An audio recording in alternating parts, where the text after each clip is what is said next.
We're very excited to welcome in former Prime Minister of Israel, Naftali Bennett, to discuss what's next. And, sir, let's begin there. What is next? What are the prospects of some sort of ceasefire in the near future?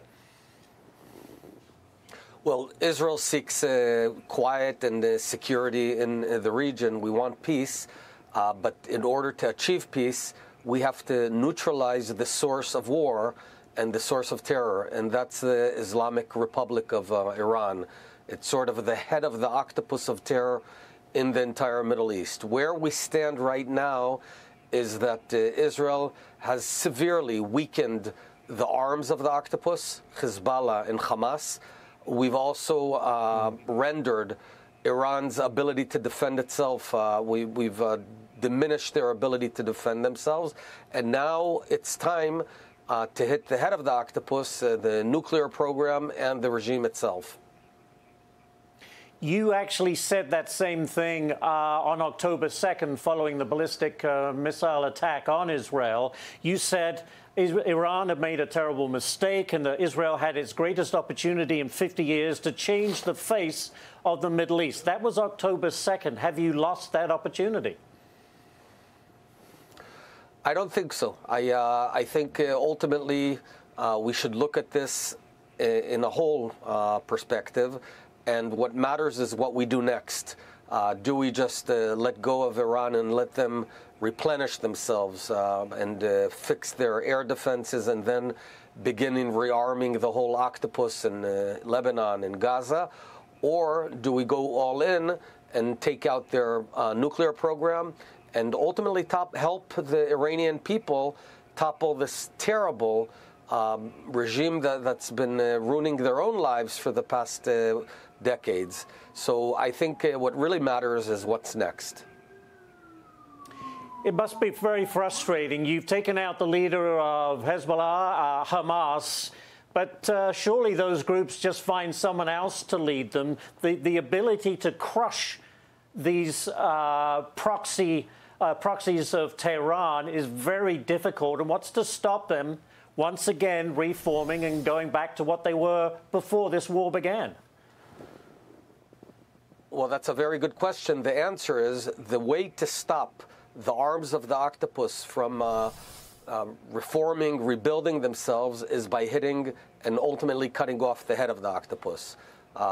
That's the only way. If you don't do that, you're absolutely right. The arms and tentacles will ultimately rebuild themselves and continue fomenting terror for the next 50 years. Prime Minister, I want to get your reaction to this, if I could. J.D. Vance spoke about American involvement in the Middle East and its role in the Israeli-Iran conflict. Listen to this, and then I'll get your comments. Israel has the right to defend itself, but America's interest is sometimes going to be distinct. Like sometimes we're going to have overlapping interests, and sometimes we're going to have distinct interests. And our interest, I think, very much is in not going to war with Iran, right? It would be a huge distraction of resources. It would be massively expensive to our country. So there you have it, J.D. Vance, Prime Minister, playing down the conflict with Iran. What say you? Well, I think indeed, as he suggests, there are sometimes overlapping interests, sometimes not.